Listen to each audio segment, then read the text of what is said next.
Based in Hong Kong, journalist Andrew Willis has an up-close view of the forces that are transforming the city. I first moved here because I wanted to study business. I thought it was the ideal hub for business. It seemed like everything was moving fast. It was dynamic and exciting, and the big experiment in laissez-faire capitalism. Exactly, and it very much has been that. You never know what's going to happen. There's things popping up everywhere. It's the land of opportunity.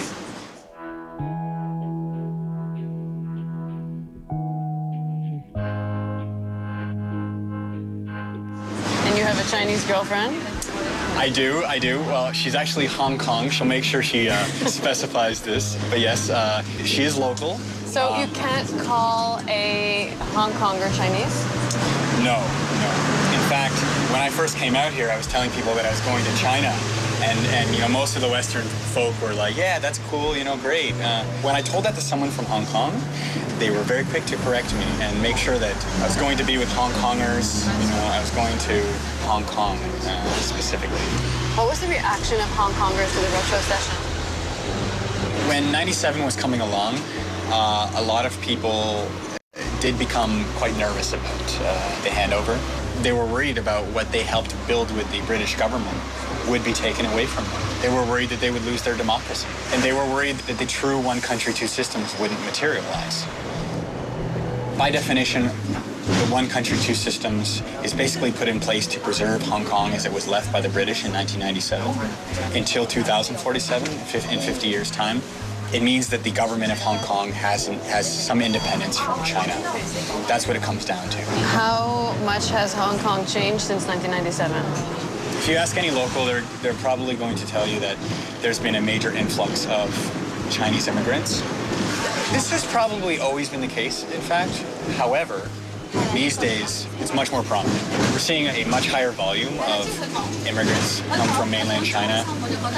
And this more so falls into the theme of the silent influence from the Beijing government. I heard there is a huge influx of women coming to give birth here. That's right, and that is a very hot issue right now. The mainland mothers are coming into Hong Kong, giving birth.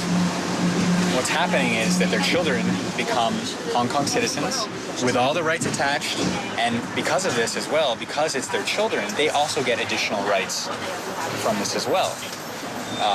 By proxy, their parents have a lot more leverage when it comes to staying in Hong Kong. The government's trying to control this, so they've tightened up regulations because there were complaints about there not being enough resources for local mothers to give birth.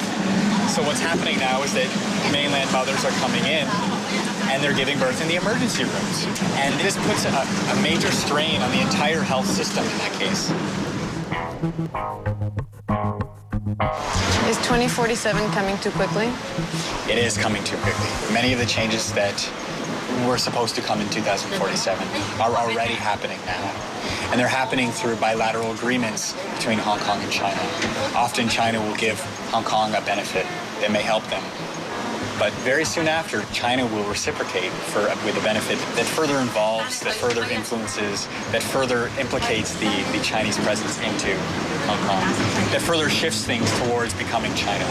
You're seeing China come into the picture from a point of a more positive influence on the city. China as a big brother. Beijing's always operating in the background of Hong Kong. They never want to show their face directly. But since 1997, there's been a lot more conspicuous presence. Aside from that, the economy of Hong Kong has become a lot more China-centric.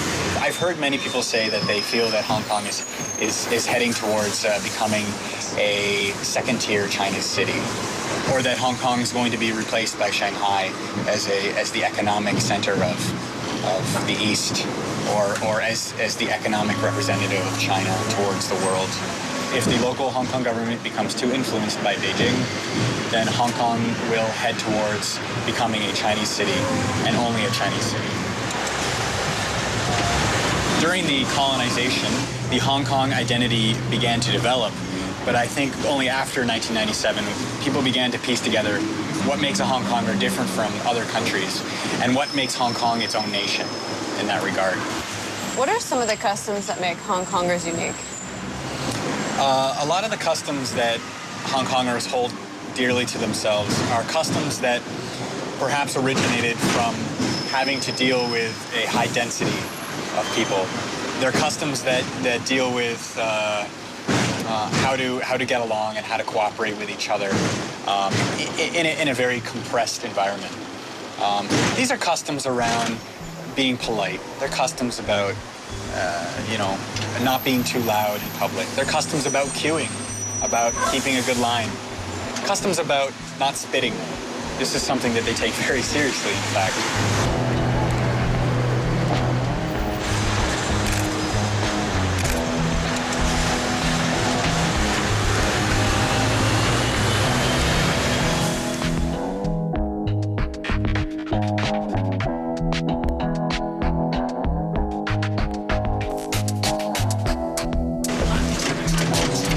To show me the insider's perspective on Hong Kong, Andrew takes me to the narrow streets hidden between the epic skyscrapers to meet his girlfriend, Carol. Carol, Heidi. Hi, how are you? Nice to meet you. How has Hong Kong changed since 1997? Basically, a lot of things are changing. Like, for example, some of the languages are like changing. They're introducing more Mandarin. And there are more and more mainlanders coming every day. They issue pass for like 150 mainlanders to come into Hong Kong every day. So since 1997, there have been around 1 million people flushing into Hong Kong already. Do you think that after the handover, after 1997, the Hong Kong people became a lot more aware of their own culture that they had? Yes. Yeah? We're so afraid that we're going to disappear right away. What are you worried about losing? I mean, all the freedom of press and all the freedom of speech. We have our own like special languages that changes from time to time, and because it's also different from Mandarin, which is the official language of China, so we can express and communicate a lot of different things in like, Cantonese that cannot be found in Mandarin. I think everybody here is very proud of being able to speak Cantonese. In fact, the Chinese government has already introduced some measures to reduce the amount of Cantonese that's spoken in the mainland provinces. We say ourselves as Hong Kongers instead of like Chinese. It's because some things that are done in China that we're not very proud of, and we kind of want to separate ourselves from them. For example, the food safety incidents. For example, they have like fake eggs and maybe fake soy sauce. And it's kind of more guaranteed that the food is more safe here.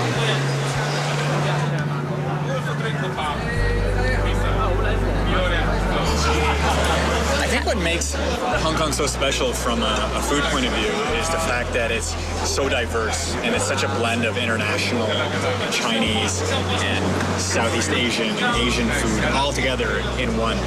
So you're going to stay at least another 4 years? Yeah, at least for the food, you know.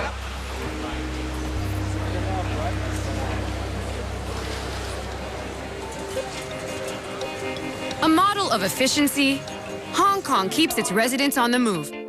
Less time in traffic means more time being productive. The blistering explosion of commerce in this part of the world could easily create chaos. But daily doses of feng shui wisdom help keep the calm. The future is bright for this jewel of commerce, a true bridge between East and West.